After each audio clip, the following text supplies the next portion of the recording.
बच्चों,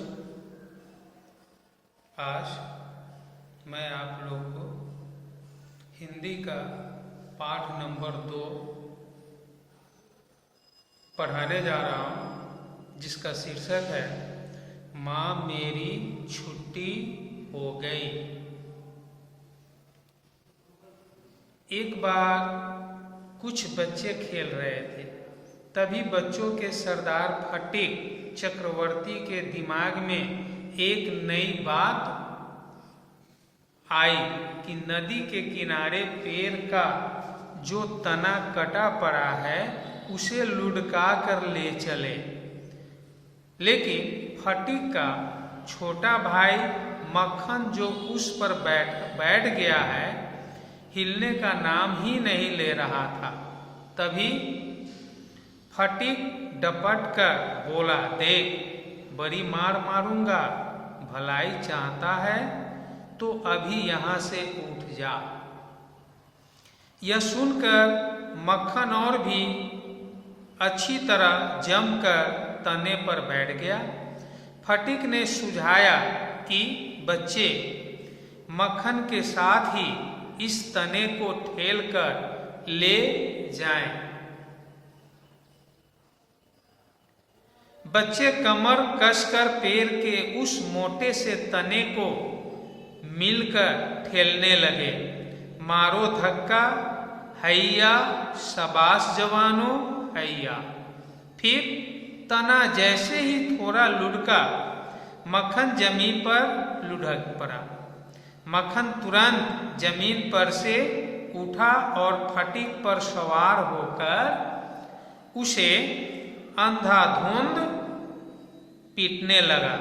उसके नाक मुंह नोच नोच कर रोते रोते घर की तरफ चला गया।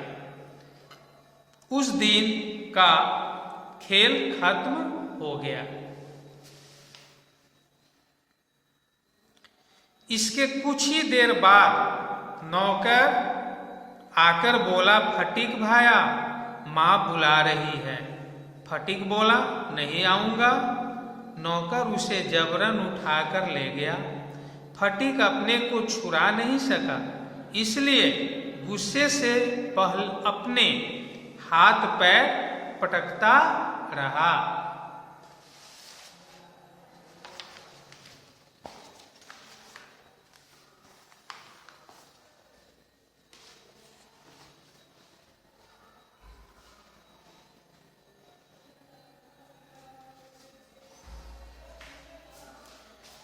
फटीक को देखते ही उसकी माँ उस पर बरस पड़ी। बोली, तूने फिर मक्खन को मारा है? फटीक बोला, नहीं, मैंने नहीं मारा, चाहे मक्खन से पूछ लो। मक्खन जो पहले ही शिकायत कर चुका था, पूछने पर बोला, हाँ, इसने मुझे मारा है। यह फटीक से सहा नहीं गया। झट से जाकर मक्खन को कसकर एक थप्पड़ जमाते हुए बोला, फिर झूठ बोलता है। माँ ने मक्खन की तरफदारी करके फटीक को झकझोर कर उसकी पीठ पर कसकर 2-3 धौल जमा दिए। फटीक ने माँ को धक्का दिया। माँ चिल्लाकर बोली, तू माँ पर हाथ उठाता है? ठीक उसी समय काले सफेद बालों वाले एक सज्जन वहां आ पहुंचे और बोले, यह क्या कर रहे हो तुम लोग? उन्हें देखते ही फटीक लजा गया और उसकी माँ गुस्सा भूलकर खुशी से उछल पड़ी। आगंतुक को पहचान कर बोली, अरे यह तो भाया है। भाया, कहाँ से आ रहे हैं आप? कहकर उसने भाई को नमस्कार किया। कुछ दिन तो बड़ी धूमधाम के साथ बीते। अंत में विदा लेने से 1-2 दिन पहले बिशंबर बाबू ने अपनी बहन को बुलाकर बच्चों की पढ़ाई के बारे में कुछ पूछताछ की। इसके जवाब में फटीक को उड़न आचरण, पढ़ाई में मन न लगाने वाला और मक्खन को बड़ा शांत भला पढ़ने लिखने वाला लड़का होने की बात उन्हें बताई गई। यह सुनकर विशंबर बाबू बोले, मैं फटीक को कलकत्ता में अपने पास रखकर पढ़ाऊंगा लिखाऊंगा। विधवा बहन ने भाई का यह प्रस्ताव मान लिया। माँ ने फटीक से पूछा, क्यों रे फटीक, मामा के साथ कलकत्ता जाएगा?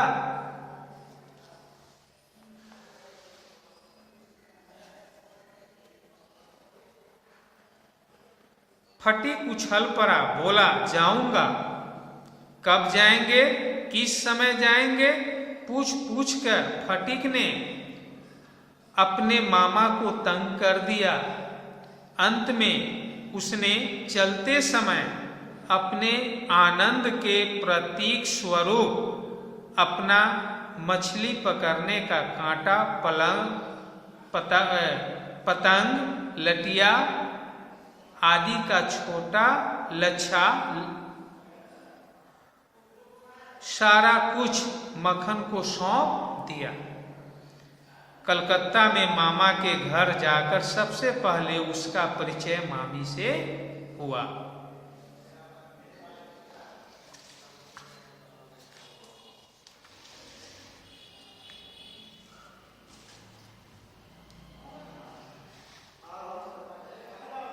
परिवार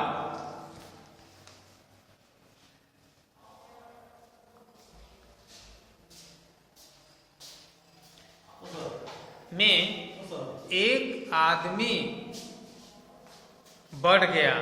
इस बात से मामी बड़ी खुश हुई। हो ऐसा नहीं कह सकते, मामी की प्रेमहीन हिल जाएगा।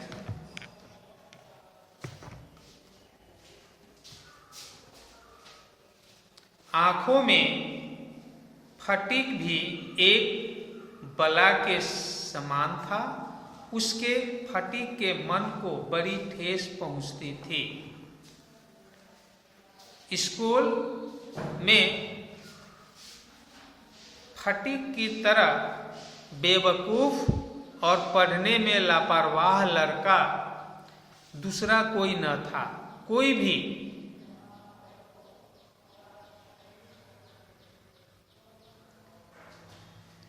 प्रश्न पूछने पर मुंह फाड़े देखता रहता।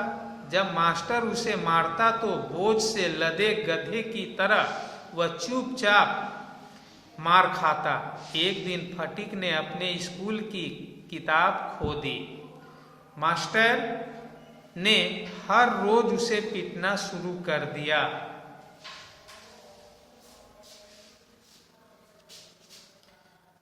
स्कूल में उसकी यह हालत हो गई कि उसके ममेरे भाई उसे अपना रिश्तेदार बताने में भी संकोच करने लगे।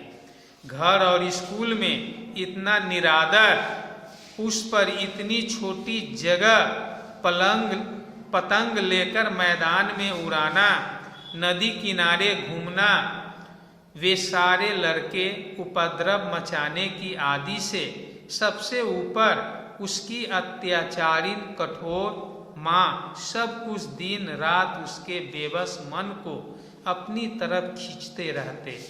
जब स्कूल में जाना एक प्रकार से मुश्किल हो उठा, तब एक दिन फटीक अपनी मामी के पास आकर अपराधी की तरह बोला, मेरी किताब खो गई है। मामी मुंह बनाकर नाराजगी से बोली, अच्छा ही किया, महीने में 5 बार मैं तुम्हें किताब खरीद कर नहीं दे सकती। फटीक कुछ बोले बिना ही वहां से चला आया। वह दूसरे के पैसे बर्बाद कर रहा है, यह सोचकर उसका मन भर आया।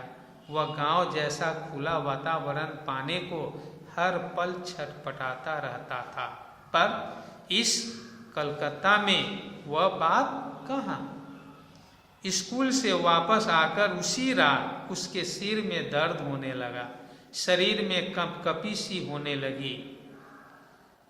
वह समझ गया कि उसे बुखार आने वाला है। साथ ही ये भी समझ गया कि उसका बीमार पड़ना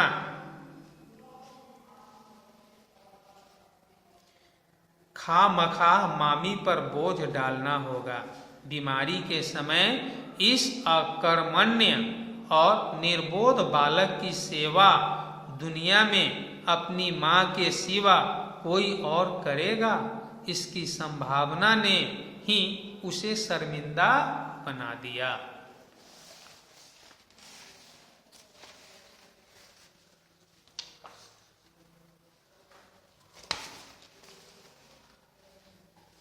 बच्चों, इस पाठ का शेष भाग फिर अगले दिन बताऊंगा।